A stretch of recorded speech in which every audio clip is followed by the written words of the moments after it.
Bem-vindos a mais um episódio do Momento RPPS, o podcast feito especialmente para você dos RPPS pelo Brasil. Eu sou Ira Monte, especialista em investimentos do Banco do Brasil. E nesse episódio de 23 de fevereiro de 2026, vamos falar sobre os principais pontos que foram destaque na semana passada no Brasil e no mundo. Começando pelo cenário externo. Nos Estados Unidos, a ata do FONC reforçou que o Fed deve aguardar novos dados para decidir sobre os juros. Pelo lado da atividade, o PIB cresceu 1,4% em termos anualizados no quarto trimestre de 2025, abaixo das estimativas da Bloomberg, de 2,8%.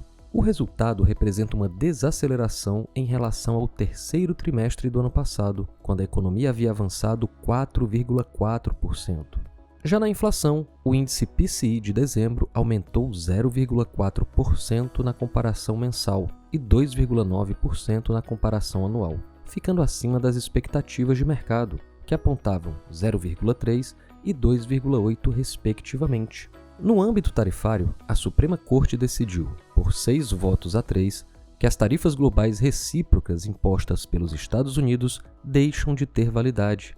Na zona do euro, Christine Lagarde, presidente do Banco Central Europeu, afirmou que permanece focada em seu cargo, afastando rumores de que a líder da instituição pretendia deixá-lo antes do fim do seu mandato, em outubro de 27. No campo geopolítico, o vice-presidente dos Estados Unidos, J.D. Vance, afirmou que o Irã não atendeu às principais exigências dos Estados Unidos no que diz respeito às negociações nucleares desta semana.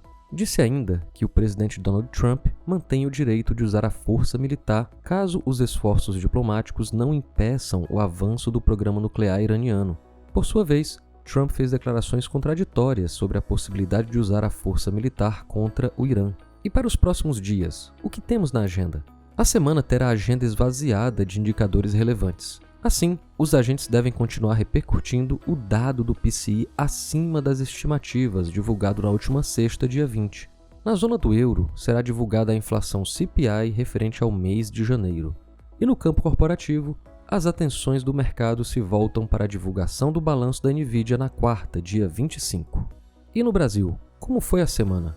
O presidente Lula manteve diálogo com Anura Kumara Dissanayake, presidente do Sri Lanka, a fim de avaliar o estado das relações comerciais bilaterais e identificar oportunidades adicionais de cooperação. A reunião, realizada na última quinta-feira na Índia, resultou no compromisso de ambos os chefes de Estado de desenvolver uma agenda abrangente de colaboração, com ênfase nos setores de turismo, agricultura e comércio.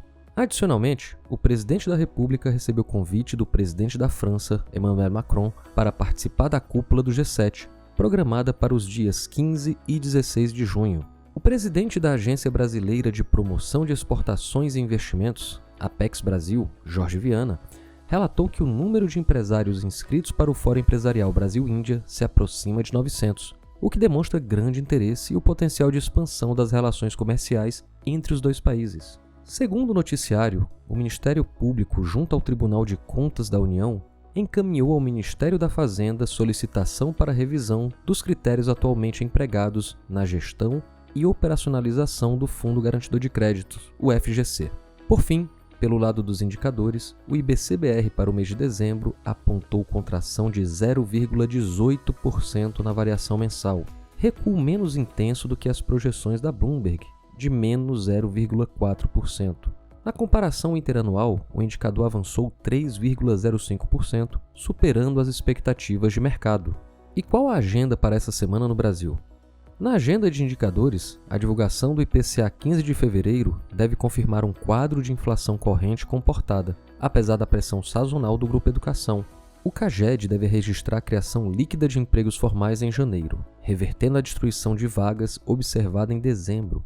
Ainda assim, o resultado tende a corroborar a visão de desaceleração no ímpeto de contratações em relação ao ano anterior. No mais, serão publicados durante a semana o IGPM de fevereiro, o resultado primário do governo central e dados do setor público consolidado, estes últimos referentes ao mês de janeiro. E como tudo isso impacta para a gente na busca pela meta atuarial? Lá fora, o dólar tende a operar desvalorizado frente à maioria das moedas, em meio às incertezas relacionadas às questões tarifárias, após a Suprema Corte ter impedido a implementação das tarifas propostas pelos Estados Unidos para outros países.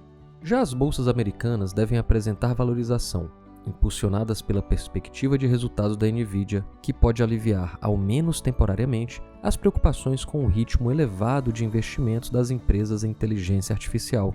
Internamente, alinhado ao contexto global, o dólar deve se desvalorizar frente ao real.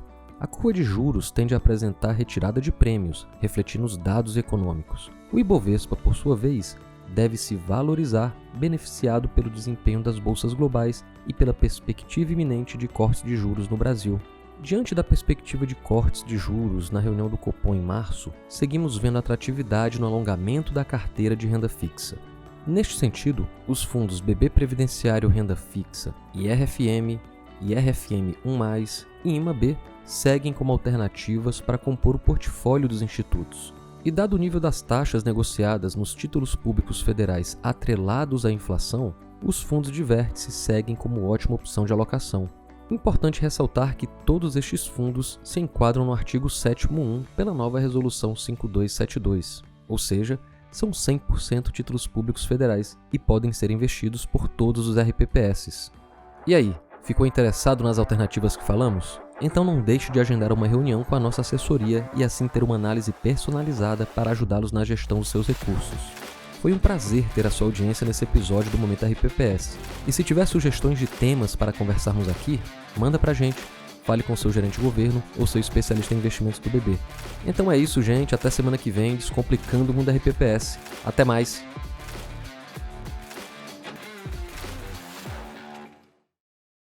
Conforme padrões da Anbima e aderente às resoluções da CVM, seguem avisos obrigatórios antes da decisão de investimentos.